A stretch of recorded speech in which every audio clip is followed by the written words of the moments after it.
right, we got recording going, we got Facebook going. All righty, let me get over here. Okay, welcome everybody.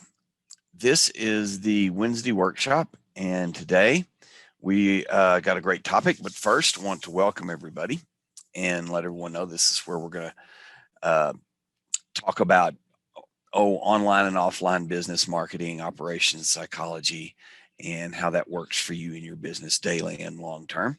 This is the Micro Success Secrets podcast. Oh, I forgot to say that at the beginning. It's a faux pas on my part. We're going to do Q&A at the end if anybody's got any questions. This week, we're going to talk about minimum viable offers, no more, no less, and why that has worked for me better than trying to build out entire funnels and so on and so forth. But let's get into that. All right, let's see. The problem that I always have and continue to have is trying to really create or even just design an entire funnel before I know it's going to work. And I know there's validation steps that a lot of people suggest, and I think those are need to be done, should be required before you do any funnel. But if you can get your minimum viable offer done, at least designed, you can move a lot farther, a lot faster, in a lot shorter amount of time. So it's kind of like the Pareto principle, the 80-20 rule, but double it. So take like the 20% of what gets the results from your offer, and then take the 20% of that. That is my rule of thumb for my minimum viable offer. What is the least thing, the least cost, least time, least effort thing that I can get out there that provides the most value, the most results, the most success? Let's see. So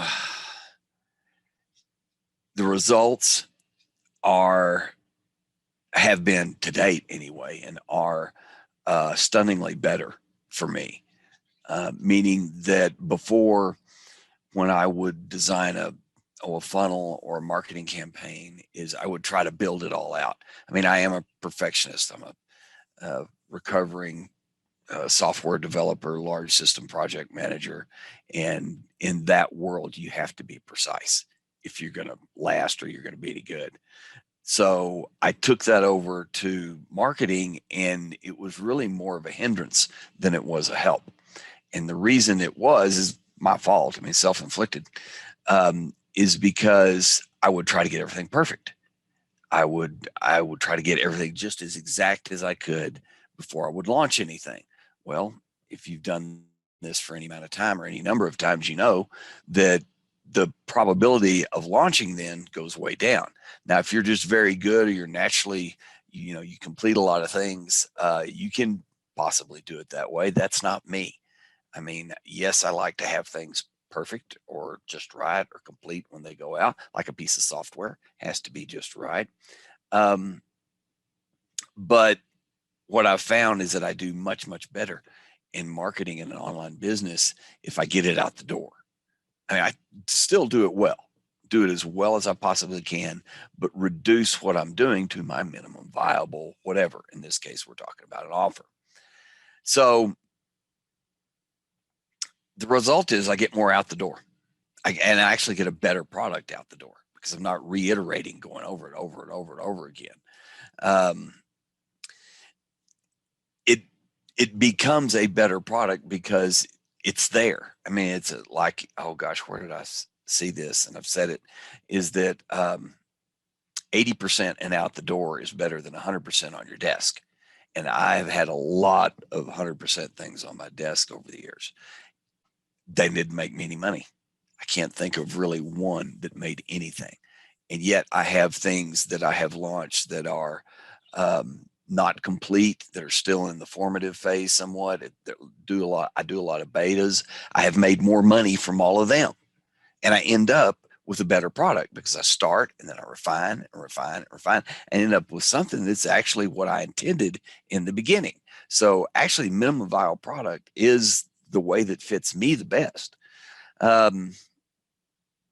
So let's see what else. The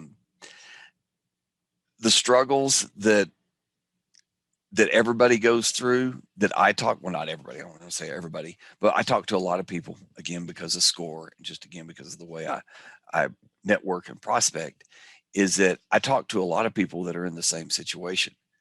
They work on it and want it to be just so before they get it out the door. And literally 9.5 times out of 10, um, it never leaves the desk. It never gets out the door. I can't tell you how many projects I've started with people that everything looked good, but there just got to be too much work, too much that was um, unfamiliar with the person that I was working with, that they just quit. It just got overwhelming. It got too big. And if we'd backed up back then, if I'd backed up and I said, no, minimum viable product, minimum viable offer, minimum viable funnel. We'll talk about the others uh, on another podcast. And this one's just about the offer. But the offer, I believe, comes first, has to come first, because if you don't have an offer, you can't build the rest of it around it. Yeah, you got to kind of coordinate with what your audience is going to be and make sure there's an offer there before you go off and design your minimum viable offer. But I always start with my offer first and keep it as low cost, um, low complexity, just as simple and just as quick as possible. In fact, in my new funnel offer, 15-day funnels, I talk about I have three basic principles. I have the KISS principle, keep it super simple. I have the Pareto principle. So take the 20% of the 20% that gets you the 80% of the 80%. So you get the 4% that gets you the 64%. And then the last one is money less speed. Get it out the door. Get it 80% and out the door. Don't wait for 100 on your desk. It works better. So you do those three, or I do those three things, and I'm far more successful. Um, and I have stopped listening to the gurus. Yay! Because it doesn't work for me. I mean, I love Russell Brunson. I've read all three of his secrets books. I have notes on my desk from those secrets books, but I cannot do his method and be successful for me. It just doesn't work for me. Um, I, I'm much more of a Joel Irway guy. If you're familiar with Joel, he has, oh, what's it called? Um, high ticket offers or something like that. But anyway, he goes the other route. He starts at the top with the main offer and gets a minimum viable offer there, and then builds out from that. And that's what I have found to be the most successful for me. Um, so, I love Russell. I love Frank Kern. They are genuinely people I want to follow and will continue to follow as far as advice and overall trends, but I won't do their methods just because they don't work. I don't do them well. I do the minimum viable approach much, much better. I have much more success. Um, and I mean, the end result, and I'm sorry, I'm going to read this a little bit, but it's fast delivery at a low cost and a high value. And I can incorporate a level of guaranteed success because the time frame is compressed. So I can reduce risk for my clients and say, on my 15-day funnel, I've got a 30-day money back guarantee. Well, I can do that because we get so much done in the first 15 days, literally. We know if it's going to work or not. So if it doesn't work and I do have to refund the deposit, I'm not out a lot of time. I'm not out a lot of cost. And I've given risk reduction to the client. They're much happier. Um, and, I haven't found anybody that takes advantage of that yet. And well, I'll take that back. There's a few, and I mean a few, not a lot. Most people that are willing to enter into a high ticket type situation, like my 15-day funnels program, which starts with a minimum viable offer, goes with a minimum viable funnel, and on down the line. If they're willing to put up the money as the down payment, and they know a big payment's coming up at the end of 30 days, they're willing to take that risk, and they're willing to work.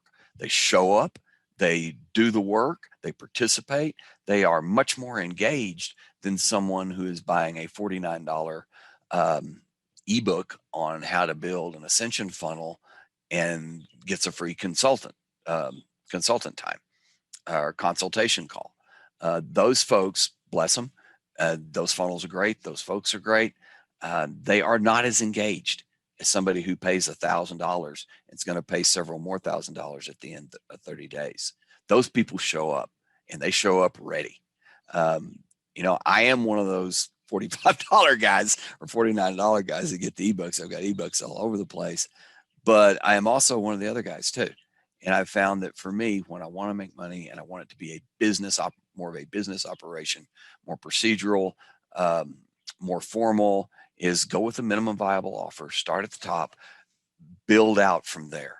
And we will talk much more on this as we go, when we get more into funnels and as we go through the next couple of Wednesdays on offers.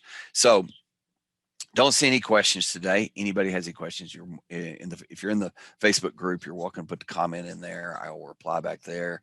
If you're on the blog, not the blog, excuse me. If you're on the podcast, you can put comments in there, or you can just send us an email to service@microsuccessful.com, and we will get right back to you. Love to chat about marketing and business, and have a great rest of your day. Bye.